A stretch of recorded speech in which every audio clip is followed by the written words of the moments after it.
मेरे घर के छत पे एक छोटी सी गार्डन मिल जाएगी आपको। माँ का शौक का गार्डन, वही बनवाई थी ये गार्डन। मुझे साल भर में कभी भी फूलों के लिए बाहर नहीं जाना पड़ता है। मेरे घर के छत पे ही मिल जाते हैं मुझे तरह तरह के फूल।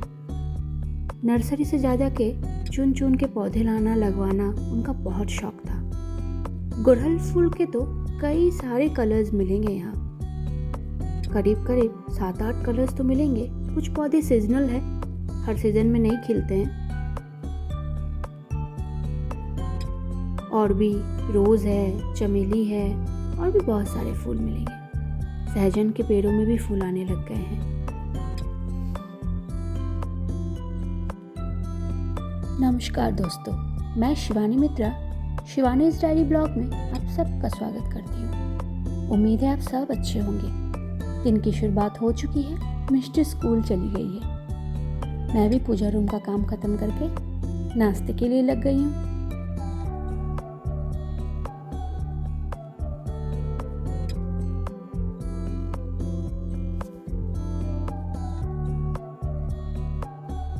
ये पता है दोस्तों क्या है? इसे कहते हैं प्याज कोली, प्याज का फूल। यहाँ के बाज़ारों में आपको ये आसानी से नहीं मिलेगा। जो प्याज के फार्मर्स होते हैं वो इसे नहीं बेचते हैं, उपज कम हो जाएगा बोलते हैं। लेकिन बंगालीज में इसे खाने की बहुत प्रचलन है। कोलकाता में आपको बहुत अच्छी तरह से मिल जाएंगे। ये मैंने हजारीबाग से मंगवाया था, मेरी मौसी दे के गई थी मुझे। उनके जान पहचान के एक फार्मर है, वो दे के गए थे। इसे कई तरह से खाए जाते हैं। हम लोग आज इसमें आलू भी डालेंगे। मेरे घर पे आज झींगी मछली आई है, बहुत सारा। आप लोग प्रॉन भी बोलते हैं इसको, हम लोग बोलते हैं चिंगड़ी माछ। माँ आई थी मुझे कुछ इंस्ट्रक्शंस देने, बताने क्या करना है नहीं करना है। कुछ मछलियाँ मैं उठा के रख रही हूँ।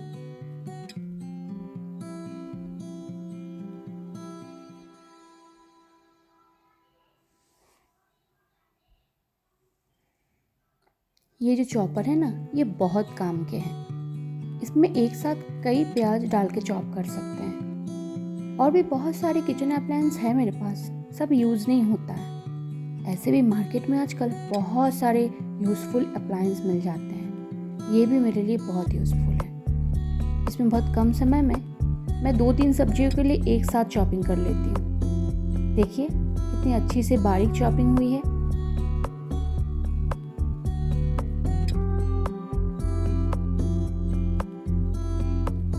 आज लंच की तैयारी मुझे थोड़ी जल्दी करनी है। दोपहर को मुझे एक जगह जाना है।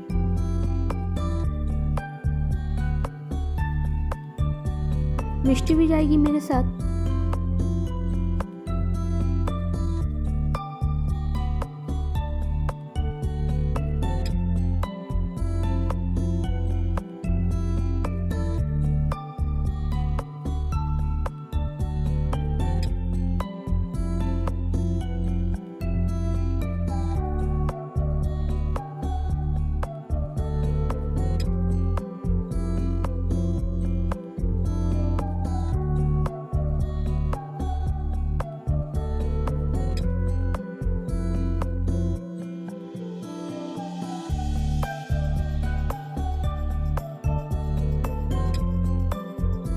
वैसे तो चिंगड़ी माछर सबसे फेमस जो आइटम है उसे कहते हैं चिंगड़ी माछर मलाई करी। आप कभी कोलकाता या वेस्ट बंगाल के कई भी जाओगे, वहाँ सबसे अच्छे रेस्टोरेंट में भी खाओगे ना, तो चिंगड़ी माछर मलाई करी आपको बहुत अच्छी मिल जाएगी। लेकिन आज मैं सिंपल स्टाइल में बनाऊंगी, जैसे बाकी मछलियाँ बनाती हूँ। मैं आज बनाऊंगी चिंगड़ी माछर कालिया।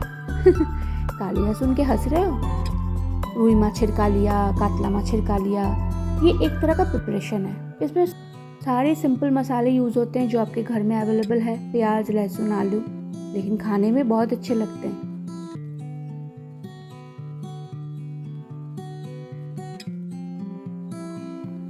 बंगाल में एक और प्रिपरेशन मिलेगी चिंगड़ी माछर, वो भी बहुत टेस्टी है। कभी अगर आप चाहोगे तो ज़रूर ट्राई करना। उसे कहते हैं डाब चिंगड़ी। डाब का मतलब होता है कच्चा नारियल। डाब के अंदर मीठा पानी और एक पतला सा वाइट कलर का मीठा लेयर होता है। डाब के अंदर मसाला, चिंगड़ी माछ सब डाल के उसको ओवन में पकाया जाता है या कभी चूल्हे पर भी पकाया जाता है।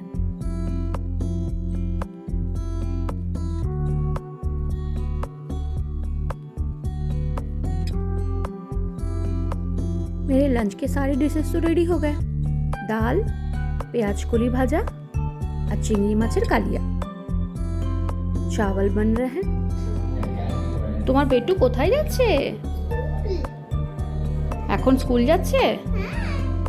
কি সুন্দর শাড়ি পরেছো, কে পরিয়ে দিয়েছে শাড়িটা? নিজে? কেমন করে শাড়ি পরতে হয়?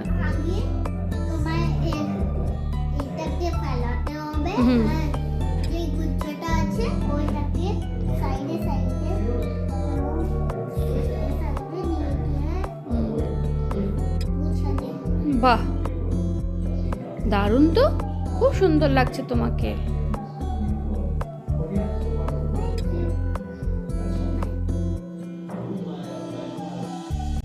मैंने कहा था ना मुझे दोपहर को कहीं जाना है मिष्टी के साथ। मैं रांची के लिए जा रही हूँ। वहाँ मुझे एयरपोर्ट से किसी को रिसीव करना है और मिष्टी को एक बार डॉक्टर के पास भी लेके जाना है। नहीं, उसे कुछ नहीं हुआ है, बस एक रेगुलर चेकअप। एक्चुअली मिष्टी को बचपन से ही मैं रांची के ही एक डॉक्टर के पास से वैक्सीनेशन करवा रही हूँ और जब मौका मिलता है तो मैं जाके एक बार उसको चेकअप भी करवा लेती हूँ। बहुत इमरजेंसी होती है तो मैं रामगढ़ में भी उसको डॉक्टर दिखाती हूँ।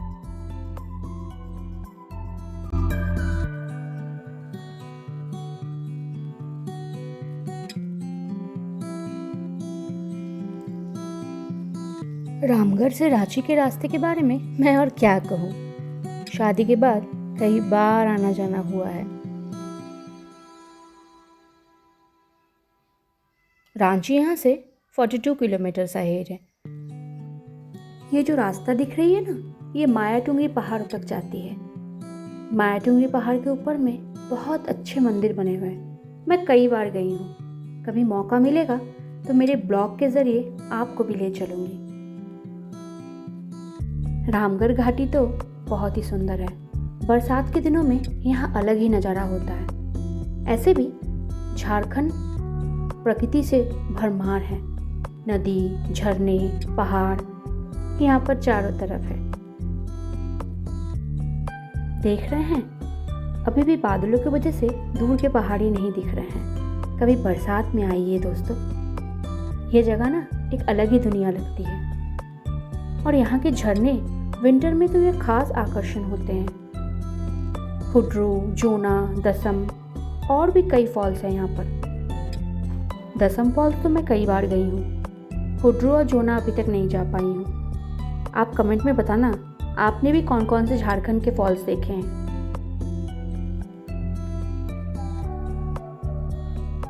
कैंपिंग के लिए यहाँ का जंगल बेस्ट है। बहुत भयानक जानवर यहाँ के जंगलों में नहीं पाए जाते हैं। রোদ দুপুরে বনের ভেতর গুমললতার মাঝে জবাবেলির নৃত্য চলে অপরূপ সাজে। ফড়িং নাচে আপন মনে ডুমুর গাছের তলে। কৃষ্ণচূড়ার রঙিন ফুলে দোলা লাগে মনে। স্নিগ্ধ পবন বয়ে যায় বনভূমি জুড়ে। হরিণ পাল খাদ্য খুঁজে হেথায় হোতায় চষে। কাক ডাকে, কোকিল ডাকে, পালক নেড়ে নেচে। এইখানেতে থাকতে চাই চিরকাल बेचे। मोहम्मद हेलालुद्दीन जीर एक कविता अचानक से याद आ गई, सोचा आप लोग को भी सुना दो। पता है दोस्तों, मैं जब कोलकाता में ग्रेजुएशन कर रही थी, मैथ्स के एक पार्ट के लिए मैंने ट्यूशन लिया था। मेरे जो टीचर थे उन्होंने मुझसे कहा कि उनका घूमने के लिए फेवरेट प्लेस है झारखंड। मैंने कहा क्यों सर? बोलते मुझे पहाड़ समुंदर से ज़्यादा अच्छी लगती है जंगल। और झारखंड के किसी जंगल के बारे में उन्होंने मुझसे पूछा, क्या तुम्हें पता है उस जंगल के बारे में? सच में मुझे नहीं पता था उस जंगल के बारे में। उनका उसका नाम भी नहीं पता था। उन्होंने कहा वो ऐसा जंगल है जहाँ दिन के उजाले में भी लाइट नहीं जाती है। वो गाड़ी लेके कभी गए थे तो उन्हें अपना गाड़ी का हेडलाइट जलाना पड़ गया था। सच में मुझे तो नहीं पता था ऐसा कहीं जंगल है झारखंड में। क्या आप लोगों को पता है कि कहाँ पर होगा ये जंगल? मुझे ज़रूर बताइएगा। आप लोगों के साथ बात करते करते मैं रांची भी पहुंच गई। रांची तक पहुंचने में ज़्यादा समय नहीं लगता है, लेकिन रांची शहर के अंदर कहीं भी पहुंचने में आपको काफ़ी समय लग जाएगा। उसके लिए आपके हाथ में समय होना चाहिए। बहुत ट्रैफिक है यहाँ।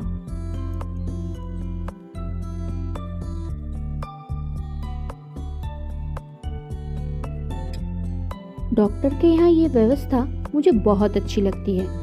अगर डॉक्टर के लिए कुछ देर वेट भी करना पड़े ना, तो बच्चे बोर नहीं होते हैं। उनको खेलने के लिए कितने सारे खिलौने, बुक्स और ये सबसे बड़ी ये आकर्षण स्लाइड मिल जाती है, तो वो चिड़चिड़े नहीं होते हैं, थोड़ा देर वेट कर लेते हैं। मुझे एयरपोर्ट से किसी को रिसीव करना था, मैंने कहा था ना, यही थे वो, मिष्टी के पापा। वो लौट रहे थे दिल्ली से। डॉक्टर से मुलाकात हो चुकी है। मिष्टी के कुछ वैक्सीन पेंडिंग थे, तो 2 वैक्सीन मैंने आज लगवा लिए। वो इंजेक्शन से तो डरती नहीं है, खुशी खुशी लगवा लेती है, लेकिन आज उसका जो एक इंजेक्शन पड़ा है DTP का, वो थोड़ा पेनफुल है। रो तो नहीं रही है, लेकिन शांत हो गई है। तो पता है, मेरी चहकती हुई चिड़िया जब थोड़ी देर के लिए शांत हो जाती है ना, तो मुझे बहुत दुख होता है। मैं डरती भी हूँ, साथ में मुझे तकलीफ भी होती है। और वो जितना बर्दाश्त कर सके उतना देर तक चुप ही रहती है।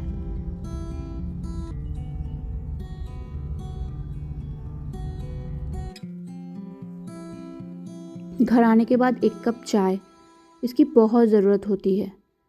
आप छोटी सी जर्नी पे जाओ या बड़ी जर्नी, थकावट तो हो ही जाती है। এখন ভালো লাগছে একটু? কিন্তু আমি কি করছো? শরীর খারাপ লাগছে? তুমি তো স্ট্রং বেবি না? একটু ব্যথা হচ্ছে, সকাল পর্যন্ত ঠিক হয়ে যাবে। স্কুল যাবে তো?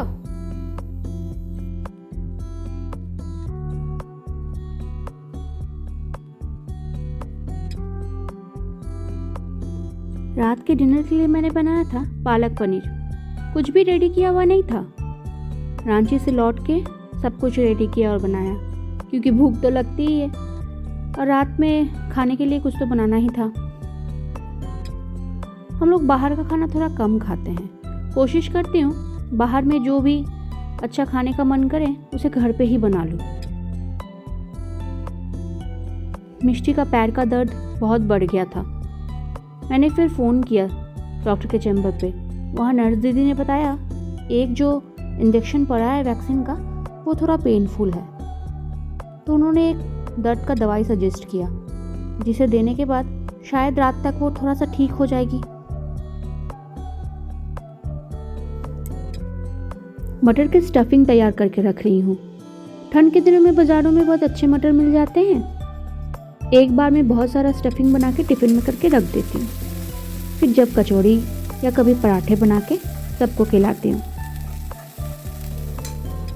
आपके घर में भी बन रहे होंगे मटर के कचौड़ी, मटर के पराठे। शिवानीज डायरी के पन्नों के साथ जुड़ने के लिए आप सभी का बहुत धन्यवाद। आज के लिए इतना ही। फिर मिलेंगे एक नई वीडियो में। तब तक के लिए टाटा।